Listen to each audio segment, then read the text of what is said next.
اسی جٹ ਹੁੰਨੇ ਆ ਬਈ ਅਸੀਂ ਸਾਡਾ ਇਹ ਅਕੀਦਾ ਹੈ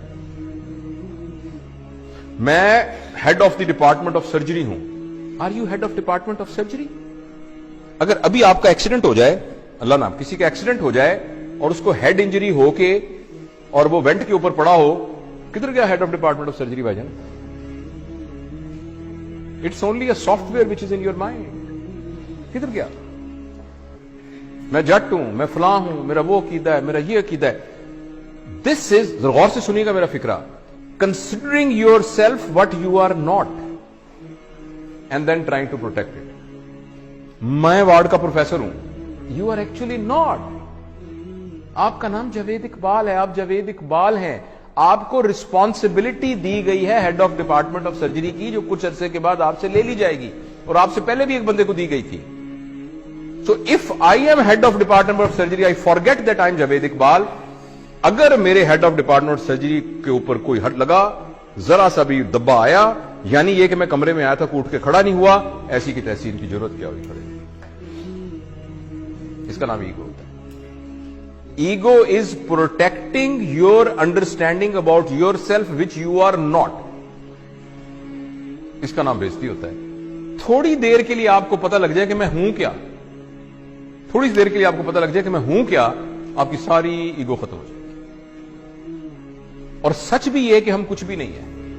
और अगर आप इजाजत दें और थोड़ी देर के लिए ट्राई करना चाहें मैं जरा मास्क ले लूं क्योंकि मैं आपके जरा करीब आ रहा हूं 6 फुट के डिस्टेंस से अगर फर्ज करें मैं ऐसे मिसाल के तौर पे कह रहा हूं आपको सिर्फ ये कहूं कि मुंह आपका बंद कर दूं और नाक भी बंद कर दूं सिर्फ आपको पता है हवा के अंदर ये जो मॉलिक्यूल फिर रहा है ऑक्सीजन का जो कि हवा से निकल के आपके नाक के थ्रू आपके लंग्स में गया और लंग्स से फिर आपकी मेम्ब्रेन से क्रॉस होता हुआ ब्लड में गया और ब्लड से आपके ब्रेन में गया और आप अलर्ट हुए इसको कितनी देर के लिए रोक लें the human being will become a carrot जिसको वेजिटेटिव फॉर्म कहते हैं आपने सुना वेजिटेटिव फॉर्म वो वेजिटेबल क्या होती है कैरेट होती है ना मूली और गाजर होती है तो एक इंसान को मूली और गाजर बनने में आपको हैरानी होगी 4 मिनट का फासला है उस 4 मिनट की रस्सी के ऊपर आप कह रहे हैं मैं बड़ी शाय भाई मैं बड़ा बदमाश है इलाके का मेरी भी कोई इज्जत है मेरी भी कोई ताकत है क्या इज्जत है आपकी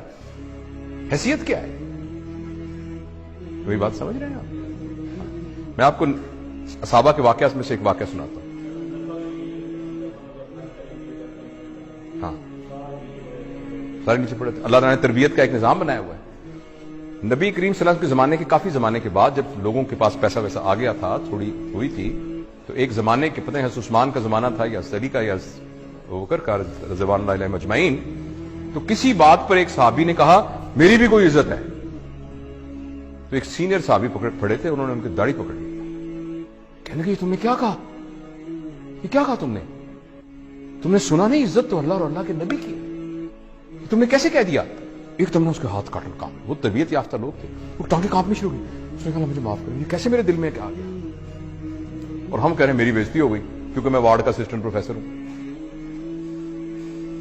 राइट जो ट्रू लीडर होता है ना ट्रू लीडर वो अपने आप को फॉल्स आइडेंटिफिकेशन से बचा के रखता है वो ये कहता है कि मैं यहां का लीडर हूं मेरी रिस्पॉन्सिबिलिटी में ये आया है मैं ये नहीं हूं जो सही लीडर तो उसके अंदर ईगो नहीं होती जब ईगो नहीं होती तो बेइज्जती नहीं होती तो मैं अगर कोई भी उठ के खड़ा नहीं हो रहा मैं तो अपने आप को समझ नहीं रहा इस काबिल के मेरे लिए कोई खड़ा हो तो मैं तो महसूस भी नहीं करूंगा इस बात को अगर मैं ये समझ रहा हूं और अगर मैं ये समझ रहा हूं कि नहीं मेरी एक हैसियत थी उठ के लोग खड़े हुए तो मेरी बड़ी बेइज्जती हो जाएगी और इस बात पर कि आप उठ के खड़े नहीं हुए हो सकता है मैं नहीं वर्कशॉप लेता तो बैच ही बड़ा अजीब है उठ के खड़ा ही नहीं हुआ ऐसा ये डिपेंड